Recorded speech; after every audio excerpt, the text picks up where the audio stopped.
Hello everyone, welcome to our channel smart learning with young minds. This is Sonam Puri. आज हम class 7 science chapter 2 nutrition in animals का part 2 जो है आगे पढ़ेंगे। लास्ट क्लास में हमने टीथ के बारे में पढ़ा था कि टीथ के क्या क्या पार्ट होते हैं, टीथ के जो है कितने काइंड्स ऑफ टीथ होते हैं। ठीक है, तो हमने पढ़ा था कि इंसीजर, केनाइन, प्रीमोलर, मोलर के बारे में। इसके साथ थोड़ी सी हमने डाइजेस्टिव सिस्टम के बारे में पढ़ी थी। आज हम आगे एक्टिविटी 2.3 से जो है पढ़ेंगे। एक्टिविटी 2.3 केयरफुली सुनिए।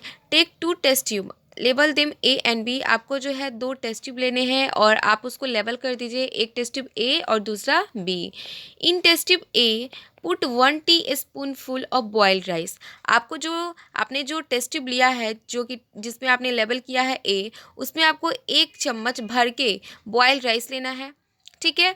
इन test tube B keep 1 teaspoon of boiled rice after chewing it for 3 to 5 minutes. उसके बाद जो टेस्ट ट्यूब बी है उसमें आपको 1 टी स्पून जो है आपको बॉइल्ड राइस ही लेना है, लेकिन इस बार जो है चबाने के बाद लेना है। ठीक है, जो आपका च्यू किया हुआ राइस है उसको डालना है और उसको कितने टाइम के बाद, लगभग आपको जो है 3 to 5 मिनट जो है उसके बाद उसमें जो है उसको डालना है। Add 3-4 ml of water in both the test tube. अब आपको 3 से 4 ml वाटर को दोनों टेस्ट ट्यूब के अंदर डालना है। Now pour 2-3 drop of iodine solution in each test tube and observe. अब आप क्या करेंगे, 2 से 3 ड्रॉप आयोडीन जो सोल्यूशन होता है उसको दोनों टेस्ट ट्यूब जो है ना उसके अंदर डालेंगे और आगे ऑब्जर्व करेंगे।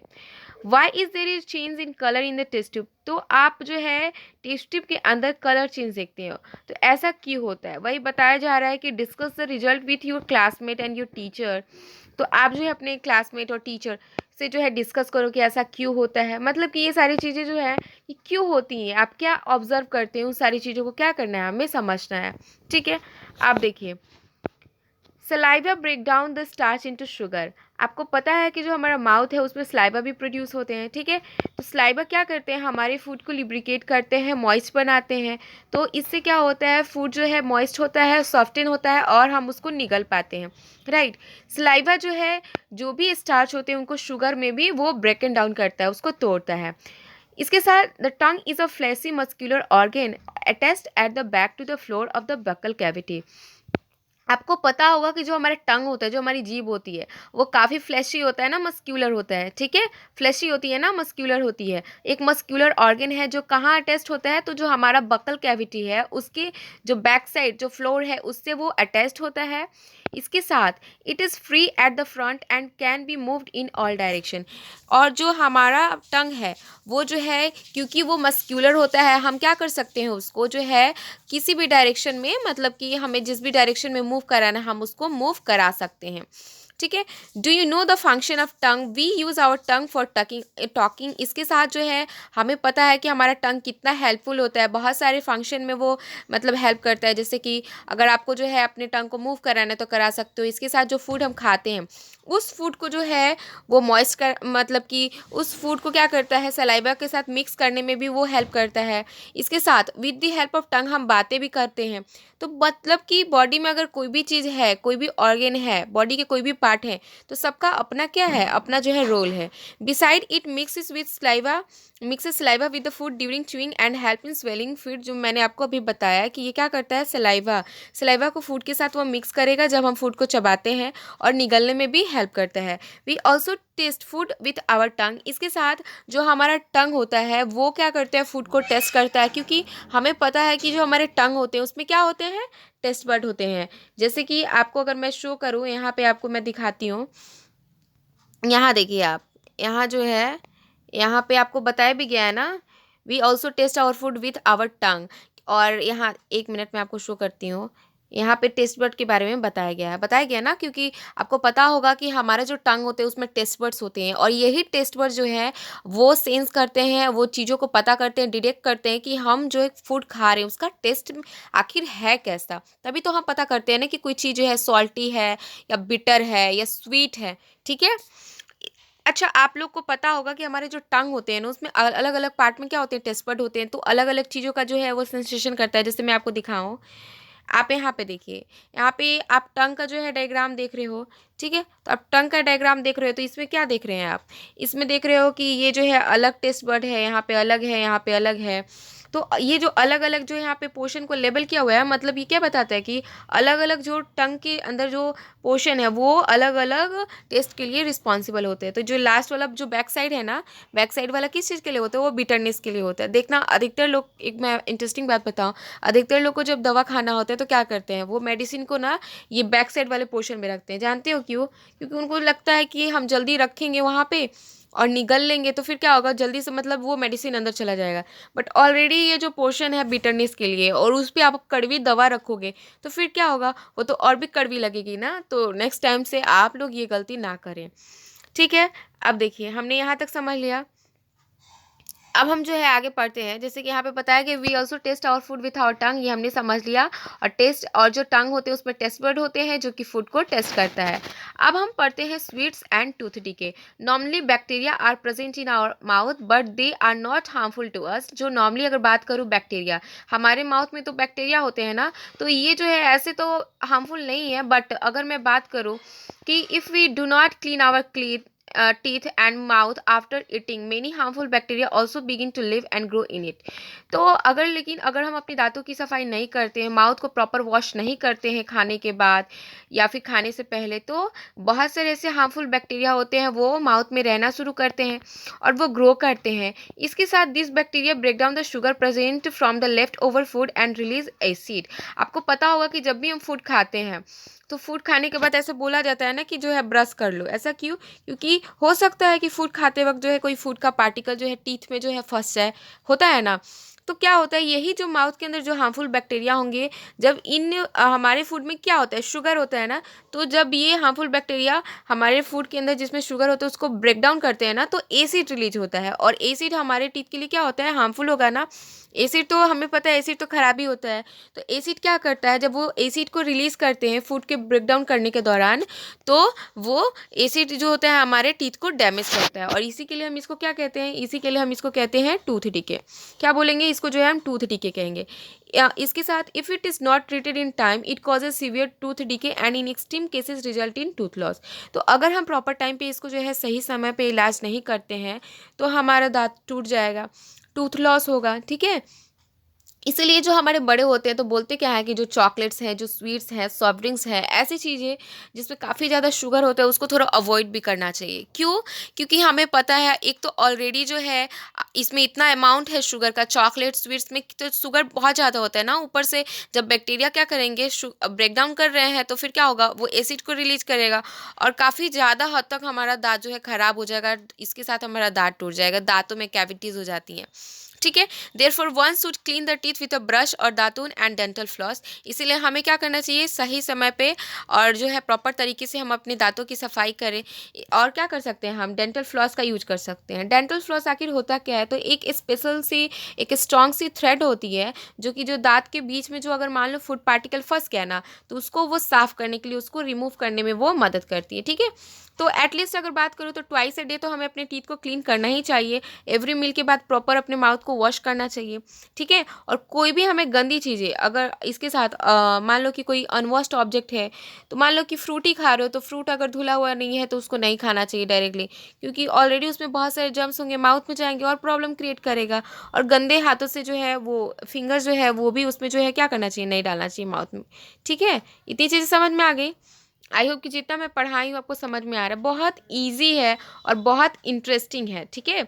Sometimes when you eat in a hurry, talk और laugh while eating you may cough, get hiccup और ए चॉकिंग सेंसेशन। तो कई बार क्या होता है ना, आपने ऐसा ऑब्जर्व किया होगा कि क्या होता है कि हम जब जल्दी जल्दी में होते हैं और खा रहे होते हैं तो क्या होता है, जो हमारा हमें हमको ऐसा लगता है कि खाना जो है अटक गया, ऐसा होता है ना, लगता है कि हमें हिचकी आ रही है, तो हम लोग क्या करते हैं, जल्दी से पानी पीते हैं। तो एक्चुअली में होता क्या है, this happens when food particles, this happens when, 1 minute मैं यहाँ पे शो करती हूँ तो ज़्यादा अच्छे से लेवल होगा।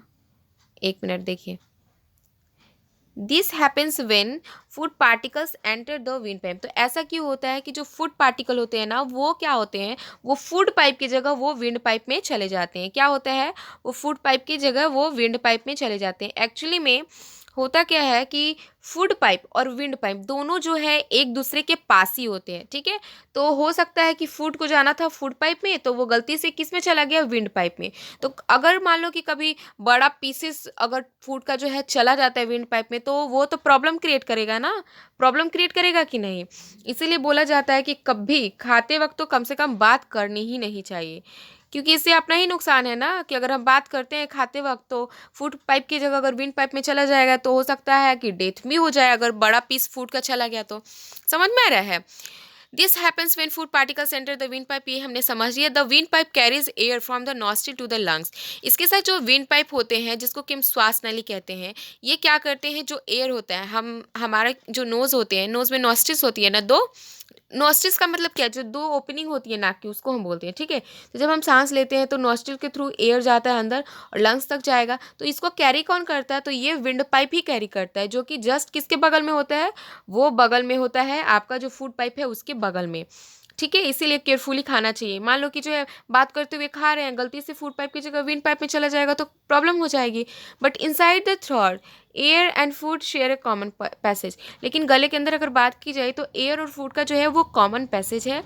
Then how is food prevented from entering the wind pipe during the act of swallowing a flap like valves closes a passage of a windpipe and guide the food into food pipe। तो ऐसा है जब दोनों का common passage है, मतलब food का भी और एयर का भी, तो आखिर ऐसा कुछ तो होना चाहिए ना जो कि प्रिवेंट करे कि फूड जो है वो फूड पाइप में ही जाए, वो विंड पाइप में ना जाए, ठीक है। फूड को फूड पाइप में जाए, वो विंड पाइप में ना जाए। तो एक्चुअली में होता क्या है, एक वाल्व होता है, एक फ्लैप लाइक स्ट्रक्चर होता है, जैसे कि आप समझ लो एक तरीके का ढक्कन, ठीक है।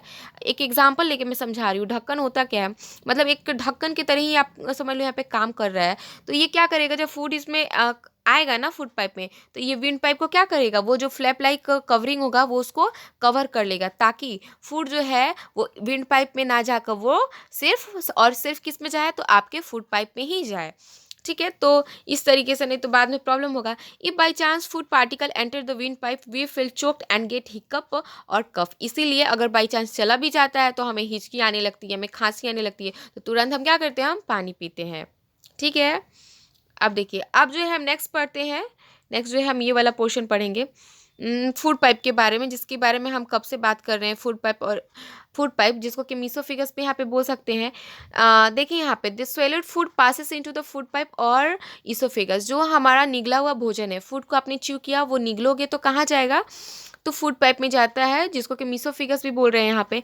तो ऐसा नहीं है कि ये एक जो है एकदम कोई जो है पाइप है, प्लास्टिक की पाइप है या फिर कोई स्टील की कुछ है ऐसा मटेरियल, या फिर प्लास्टिक की ही पाइप है जिसमें आपने क्या किया, फूड खाया, ऊपर से डाला और खटाक से जो है पेट में चला गया, ऐसा तो नहीं है ना। जो फूड पाइप होता है वो भी क्या होता है, मस्क्यूलर होता है। तो जब भी हम फूड को निगलते हैं तो जो हमारा फूड पाइप है उसमें क्या होता है, उसमें जो है धीरे धीरे जो है मूवमेंट होता है, तब वो नीचे की तरफ जो है फूड जो है वो जाता है, ठीक है। जैसे कि यहाँ पे मैं दिखा रही हूँ आपको, देखो यहाँ पे फूड, यहाँ पे देख सकते हो आप, ये देखो, देख रहे हो फूड आ रहा है, ठीक है, फूड आ रहा है। यहाँ पे कॉन्ट्रैक्ट रिलैक्स, ये जो मस्क्यूलर जो आपका ईसोफिगस है ये करेगा, क्योंकि फूड आगे बढ़ेगा तो कॉन्ट्रैक्ट रिलैक्स होगा ना। उसके बाद कहाँ जाएगा, फूड जाते जाते जाते जाते इधर से जाते तब स्टमक में आता है। ऐसा नहीं है कि सीधे फूड गया, ऊपर आपने डाला, मुंह में फूड डाला, उसके बाद खटाक से आया नीचे, तो ऐसा कुछ नहीं होता है, ठीक है। अब देखते हैं आगे क्या है। Food is push down by the movement of the wall of the food pipe. तो एक्चुअली में क्या होगा, तो जो फूड होगा वो जो है वो आपके जो फूड पाइप है उसके वॉल में मूवमेंट होगी, और फूड पाइप के वॉल की मूवमेंट के कारण ही फूड जो है आगे की तरफ जाएगा धीरे धीरे, तब वो पेट में जाएगा।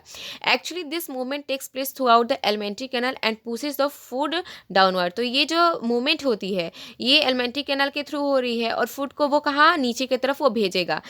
Eight times the food is not accepted by our stomach and is vomited out. कई बार ऐसा भी होता है ना कि हमारा जो फूड होता है वो जो है अच्छे से नहीं मतलब डाइजेस्ट होता है, या फिर आप बोल सकते हो स्टमक में प्रॉपर तरीके से नहीं जा पाता है, तो क्या होता है, वॉमिट कर देते हैं, ठीक है, वॉमिटिंग हो जाती है। चीज़ें समझ में आ रही है मैं क्या बता रही हूँ, तो बस यही सारी चीज़ें हैं। Recall the instance when you vomited after eating and think of the reason for it. तो मतलब यही बोल रहा है कि क्या रीज़न हो सकता है मतलब वॉमिट होने के, तो बहुत सारे कारण हो सकते हैं ना। अब देखिए, अब हम पढ़ेंगे स्टमक के बारे में। Stomach is a thick walled bag. जो हमारा पेट होता है वो जो है एक बैग, एक थैली के समान होता है, ठीक है। एक मोटी सी थैली के समान होता है, जिसका शेप यहाँ पे बताया गया है कि वो जे शेप होता है, ठीक है। और थोड़ा सा फ्लैटेंड होता है, और ये हमारे एलिमेंट्री कैनाल का वाइडेस्ट पार्ट होता है। और ये क्या करता है स्टमक, ये जो है फूड को रिसीव करता है, कहाँ से? स्टमक फूड को रिसीव करता है फूड पाइप से, और ये बाद में कहाँ आपका स्टमक ओपन हो जाता है स्मॉल इंटेस्टाइन में। जैसे कि ये रहा हमारा फूड पाइप, ठीक है। ये इसोफेगस हो गया, हमारा फूड पाइप हो गया। उसके बाद से फूड पाइप आप फिर ये जो फूड है वो आप देखो, यहाँ पे मैं उतने अच्छे से तो नहीं बना पा रही हूँ, लग रहा है कि मैंगो बन गया है। तो यहाँ पे जो है कुछ स्टमक इस तरीके से होगा, फिर जो है स्मॉल इंटेस्टाइन में वो ओपन हो जाता है। समझ में आ रहा है? बस हल्का फुल्का डायग्राम है, आप समझने के लिए मैं समझा रही हूँ आपको, बस इतना याद रखना। तो आपका फूड पाइप वीसोफिगस किससे कनेक्ट होता है? स्टमक से, और स्टमक स्मॉल इंटेस्टाइन से। इतनी चीज़ें क्लियर हो गई। It receive food from the food pipe at one end and open into small intestine. फिर है the inner lining of stomach secrete mucus, hydrochloric acid and digestive juices. जो हमारा पेट होता है ना, पेट, उसकी जो अंदर वाला जो वॉल होता है वो क्या करता है, इनर लाइनिंग जिसको हम बोल रहे हैं, वो सीक्रेट करता है म्यूकस, ठीक है। म्यूकस को सीक्रेट करता है, और हाइड्रोक्लोरिक एसिड, हाइड्रोक्लोरिक एसिड को हम कैसे अगर हमें लिखना होगा तो कैसे लिख सकते हो? तो अगर मैं बताऊँ तो हाइड्रोक्लोरिक एसिड को हम ऐसे लिख सकते हैं ना, HCl, ठीक है, याद रखिएगा। हाइड्रोक्लोरिक एसिड को हम ऐसे लिखेंगे HCl। तो वो जो इनर लाइनिंग है स्टमक का, वो सीक्रेट करता है म्यूकस को, हाइड्रोक्लोरिक एसिड को और डाइजेस्टिव जूसेस को। तो आखिर इनका क्या काम है? इन सिक्रेशन का कुछ तो रोल होगा ना। कोई भी चीज़ अगर हमारी बॉडी में होती है तो ऐसे ही नहीं हो जाता, उसके पीछे कुछ ना कुछ कारण होता ही होता है, ठीक है। तो ये जो म्यूकस की अगर सबसे पहले अगर मैं बात करूँ तो म्यूकस क्या करता है, म्यूकस का क्या रोल होता है? तो म्यूकस क्या करता है ना, जो हमारे स्टमक के अंदर जो हमें पता है कि स्टमक का सबसे इनर मोस्ट लाइनिंग क्या करेगा, म्यूकस सीक्रेट करेगा। तो जैसे कि इतने अमाउंट में लगभग 1 से 1.5 लीटर तो हमारे स्टमक में डेली जो है एसिड बनते ही हैं, ठीक है, फूड को डाइजेस्ट करने के लिए, फूड को ब्रोकन डाउन करने के लिए। तो वो उतना हाईली एसिडिक इन्वायरमेंट से हमारे स्टमक को प्रोटेक्ट करने के लिए भी एक तरीके से म्यूकस का कोटिंग होता है अंदर, ठीक है। इसके साथ ये क्या करता है ना, मतलब कि एक तरीके से समझो तो बैरियर का काम करता है। समझ में आया है? मान लो कि इतने क्वांटिटी में जो है हाइड्रोक्लोरिक एसिड है हमारे स्टमक में, डेली इतना ज़्यादा बन रहा है स्टमक में हाइड्रोक्लोरिक एसिड, ताकि हमारे फूड को वो ब्रोकन आउट करे, फूड को पचाए। तो इतना जब उसका पीएच जो है कम है, मान एक्चुअली में पीएच जो है आई थिंक 2 से 3 होता होगा, ठीक है, लगभग जो बात की जाए, जितना कम पीएच उतना हाईली एसिडिक। तो उतने ज़्यादा एसिडिक इन्वायरमेंट से प्रोटेक्ट करने के लिए ये म्यूकस होता है। तो बैरियर का काम कर रहा है ना, इसलिए इंपॉर्टेंट होता है। अदरवाइज आपको पता होगा कि अगर एक जगह अगर एसिड गिर जाता है तो स्किन मेल्ट कर जाती है कि नहीं, जल जाती है स्किन। तो इतना जब मात्रा में एसिड बन रहा है पेट में, तो उसको भी तो प्रोटेक्ट करने के लिए, हमारे स्टमक को प्रोटेक्ट करने के लिए कुछ तो होना चाहिए ना। तो बिल्कुल समझ लो एक सोल्जर का काम कर रहा है। इसके साथ जो आपका एसिड होता है हाइड्रोक्लोरिक एसिड, ये क्या करते हैं, इसका अब क्या रोल है? तो हाइड्रोक्लोरिक क्लोरिक एसिड क्या करते हैं ना, जो मान लो कि अपने फूड खाया, फूड खाते वक्त फूड के साथ बहुत सारे ऐसे बैक्टीरिया हैं, बहुत सारे जर्म्स जो है फूड के साथ बॉडी में हमारे स्टमक में एंटर करते हैं। तो वो ये जो हाइड्रोक्लोरिक एसिड है क्या करते हैं, उन फूड के साथ आए हुए बैक्टीरिया को वो मार देते हैं। समझ में आ गया आप लोग को? और आपको जो डाइजेस्टिव जूसेस हैं वो भी क्या करते हैं, फूड को डाइजेस्ट करने में हेल्प करते हैं। डाइजेस्टिव जूसेस क्या करेंगे, जो भी आपके ब्रेक डाउन करना है, जैसे कि प्रोटीन है, प्रोटीन को क्या करेंगे, वो सिंपलर सब्सटेंस में तोड़ने का काम करते हैं। तो ये सारी थी कि स्टमक में क्या होता है, और ये स्टमक में क्या होता है, इसके साथ जो है आपके ईसोफिगस क्या होता है, इसके बारे में हमने समझा। अब जो है हम थोड़ा सा जो है आगे पढ़ लेते हैं। जो हमारा अगला टॉपिक है वो है स्मॉल इंटेस्टाइन, ठीक है। तो नाम है स्मॉल इंटेस्टाइन, लेकिन ऐसा नहीं है कि छोटी है। स्मॉल इंटेस्टाइन भी आपको पढ़ना है, लार्ज इंटेस्टाइन भी पढ़ना है। तो स्मॉल इंटेस्टाइन ना लार्ज इंटेस्टाइन से बड़ी होती है। तो बहुत लोगों के दिमाग में कॉन्सेप्ट क्या रहता है, स्मॉल मतलब छोटा, तो छोटी याद, तो ऐसा नहीं है। इसकी जो अगर लंबाई की बात की जाए, इसकी लेंथ की, तो बहुत ज़्यादा लंबा होता है, ठीक है, काफ़ी ज़्यादा इसमें फोल्ड होते हैं। The small intestine is highly coiled and is about 7.5 metre long. तो स्मॉल इंटेस्टाइन काफ़ी ज़्यादा क्वाइल होता है, जैसे कि मैं आपको डायग्राम से ही शो कर देती हूँ। 1 मिनट मैं आपको दिखाती हूँ डायग्राम, देखिए कैसे जो है हमारे स्मॉल इंटेस्टाइन जो है क्वाइल्ड है। 1 मिनट, यहाँ पे देखिए, आप देख पा रहे हो, यहाँ पे आप देख सकते हो, यहाँ पे ये देखिए हमारा स्मॉल इंटेस्टाइन, हमारा स्मॉल इंटेस्टाइन, देख रहे हो ये स्मॉल इंटेस्टाइन कितना क्वाइल्ड है, ठीक है। और ये हमारा लार्ज इंटेस्टाइन यहाँ पे लेबल भी किया हुआ है।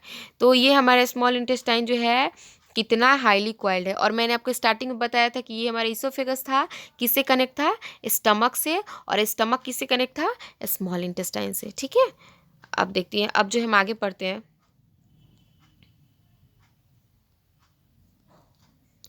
अब जो है हम आगे, एक मिनट, हाँ।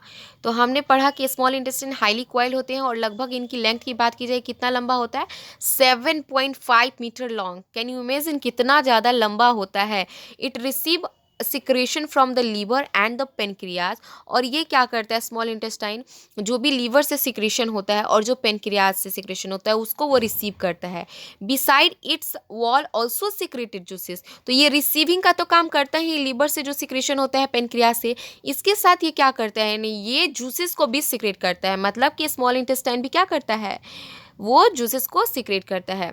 अब लीवर की बात करूँ तो लीवर क्या है, लीवर जो है एक रेडिश सी ब्राउन ग्लैंड होती है। और कहाँ प्रेजेंट होता है, हमारा जो एब्डोमेन हो, जो हमारा पेट है ना, एब्डोमेन, उसका जो राइट साइड में अपर पोर्शन है ना, वहाँ पे प्रेजेंट होता है, ठीक है। और लीवर को लार्जेस्ट ग्लैंड बोला जाता है बॉडी में। तो एग्जामिनेशन में क्वेश्चन आ सकता है, कोई भी कॉम्पिटेटिव या दे रहे हो तो क्वेश्चन यहाँ पे आ सकता है कि आपको बताना है largest gland in the body, क्या बताइएगा, लीवर, बिल्कुल, ठीक है। तो ये लीवर क्या करता है ना, लीवर जो है बाइल जूस को सीक्रेट करता है, ठीक है। लीवर क्या करता है, लीवर सीक्रेट करता है बाइल जूस को, जो कि कहाँ स्टोर होता है, ये बाइल जूस किस में स्टोर होता है, तो गॉल ब्लैडर में। गॉल ब्लैडर जो है एक सैक लाइक स्ट्रक्चर होता है, उसके अंदर जो है ना, ये मतलब कि उसको क्या करता है, उसको जो है ना, उसको देखिए, एक मिनट में आपको यहाँ पे दिखा रही हूँ, डायग्राम से समझ में आएगा। देखिए मैं आपको बता रही थी ना, यहाँ पे आप देख सकते हो, यहाँ पे आप देखिए, ये है हमारा लीवर, आप लीवर को देख सकते हो, ये हमारा लीवर वाला पोर्शन है, ठीक है। लीवर में आप देख रहे हो गॉल ब्लेडर, ये वाला दूसरे कलर से दिखा रही हूँ, ये वाला जो ब्लू कलर से मैं कर रही हूँ क्या है, लीवर के अंदर क्या है, यहाँ पे देख रहे हो गॉल ब्लेडर, ठीक है। और इस गॉल ब्लेडर के अंदर क्या होता है, बाइल जूस, ठीक है। तो सैक लाइक स्ट्रक्चर होता है गॉल ब्लेडर, जिसमें क्या होता है, आपका बाइल जूस प्रेजेंट होता है, ठीक है, स्टोर होता है। इतनी चीज़ें क्लियर हो गई। तो आई थिंक कि जो मैं बता रही हूँ समझ में आ रहा है आप लोग को। तो हमने अभी तक समझा कि जो है लीवर जो है रेडिश ब्राउन कलर की ग्लैंड होती है और हमारे एब्डोमेन के राइट साइड में ऊपर की तरफ प्रेजेंट होती है। और लीवर लार्जेस्ट ग्लैंड होती है बॉडी की, और क्या सीक्रेट करती है, यहाँ पे आपको देख सकते हो, इट सीक्रेट बाइल जूसेस, ये बाइल जूस को सीक्रेट करती है। और वो बाइल जूस किस में स्टोर होते हैं, तो सैक लाइक स्ट्रक्चर, जिसको कि हम गॉल ब्लेडर कहते हैं। अब क्वेश्चन ये है कि आखिर ये बाइल जूसेस जो है इनका क्या रोल है, क्योंकि हमने समझा ना कि कोई भी चीज़ अगर बॉडी में बन रही है फिर है तो उसका कुछ ना कुछ तो रोल होगा ना। तो ये बाइल जूस क्या करते हैं, ये जो है ना फैट के डाइजेशन में हेल्प करते हैं। तो यहाँ से भी एक क्वेश्चन बन सकता है कि बताइए बाइल जो है वो किस चीज़ के डाइजेशन में हेल्प करते हैं, तो किस में, तो फैट के डाइजेशन में, ठीक है। अब हम बात करें पेनक्रियाज की, तो पेनक्रियाज जो है एक बड़ी सी, एक क्या होती है, क्रीम कलर की ग्लैंड होती है। पेनक्रियाज भी क्या है, एक ग्लैंड है, ठीक है।